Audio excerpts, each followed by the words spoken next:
and not start immediately with our highest card to play.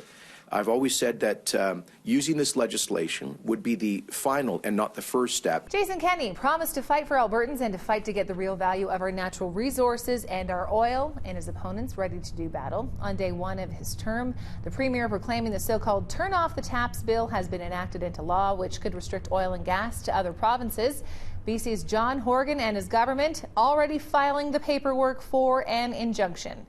Senior writer for Maclean's, Jason Marcus, joins us. So, Jason, day two of Jason Kenney's term, and the legal battle is already brewing. What do you think of this? Was this a smart move for him? Not terribly surprised. I mean, this was something he promised in the campaign. I think that he oversold this to a lot of his voters.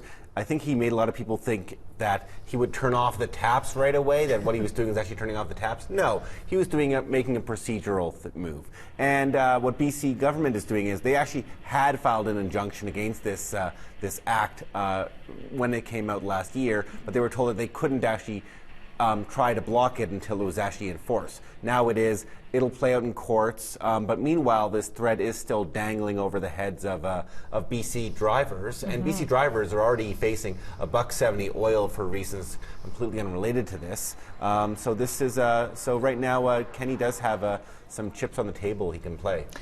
Will this actually get held up in court, though, with the injunction and keeping it out of court and then maybe not being the bigger play that Kenney was hoping for? Oh, probably. I mean, Rachel Notley called this political posturing, and she's right.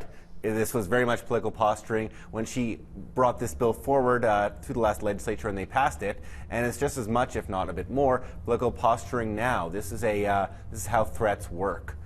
They want to just they want people to worry about this. They want this to become a political pressure point on John Horgan, who's already facing, of course, a lot of pressure from people in BC about gas prices. Is this a smart tactic? I mean, this was Kenney's play. This is what he promised in his campaign to come out fighting. But is this smart in the long run?